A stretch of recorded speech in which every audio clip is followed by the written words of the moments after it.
Kalau betul kita di backup DPD RI Marbonte. Gacor juga barang itu.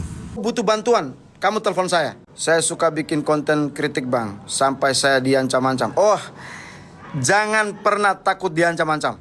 Jadi saya juga ini suka bikin video kritikan lah. Jadi terakhir itu saya dapat ancaman itu ya dari anggota oknum lah, oknum ormas dulu 2023. Kemudian saya juga pernah didapat surat cinta dari kadis, salah satu kadis provinsi ya, kan saya kritik animasi waktu itu.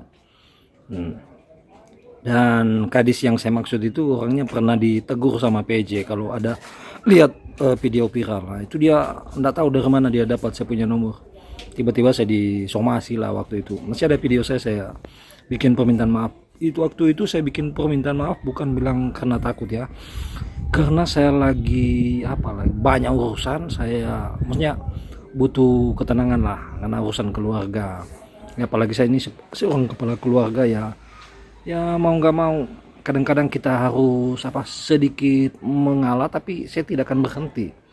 Dan waktu dulu saya bahas kasus ya, saya juga ada surat cinta dari apa yang saya mau bilang adalah dulu saya bahas kasus tentang kepolisian, ada yang mau bahasanya tukar pikiran, saya bingung tukar pikiran, langsung aja di komen kan begitu kan, biasa kan saya langsung balas, ini di ADM saya lihat backgroundnya, oh ternyata Pak Pol ya, padahal saya juga ya letting saya juga banyak yang jadi polisi ya, teman rekan kerja saya juga ada, maksudnya orang-orang.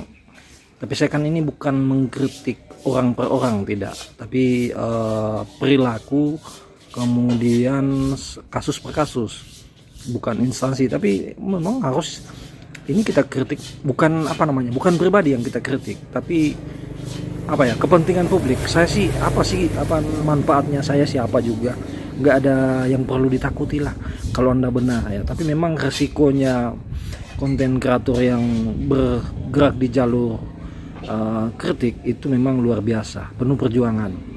Diancam itu pasti, saya dulu didatangi tapi mereka nggak jadi juga, nggak berani juga.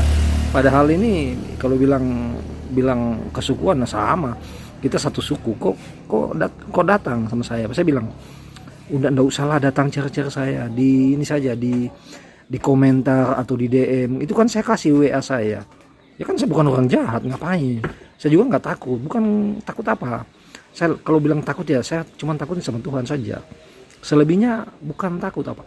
Kita ya namanya kita ini kepala keluarga, punya tanggung jawab. Kadang-kadang kita cari jalan tengah aja, jalan damai. Berhenti tidak.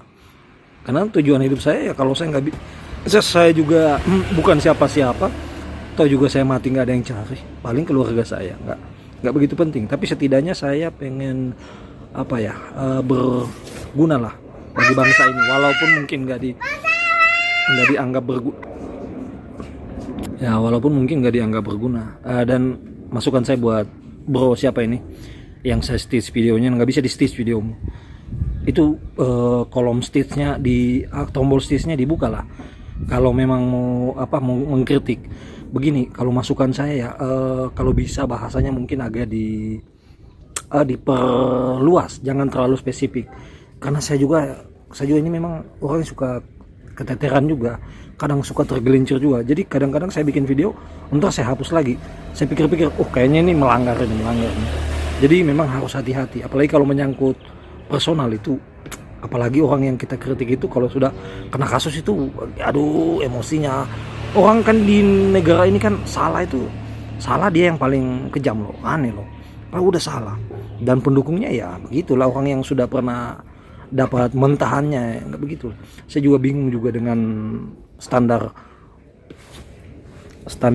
baiknya orang ya, kayak misalkan ada pejabat kena korupsi terus komennya ini orang baik, iya mungkin dia baik ke beberapa personal dalam keadaan tertentu, kan orang itu ya kan orang baiknya itu tergantung siapa yang dia baiki dalam keadaan apa. Kalau lagi kacau, jangan deh, mau kau siapa, istrinya, orang tuanya, kalau dia lagi kacau nggak ada. Jadi kalau saya, standar baik saya itu berlakulah yang benar. Kau pejabat, lindungi kau punya masyarakat, kau gunakanlah anggaran itu. Tapi Saya tidak pernah meyakini yang namanya pejabat yang melalui politik praktis, money politik. Hakul yakin pasti dia korupsi. Saya nggak tahu bagaimana caranya.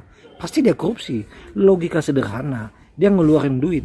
Bagaimana caranya duit itu nggak harus kembali dengan jumlah yang lebih besar? Kenapa? Karena untuk membiayai gaya hidupnya dan kebutuhan hidupnya, kemudian untuk persiapan periode selanjutnya. Begitu logikanya.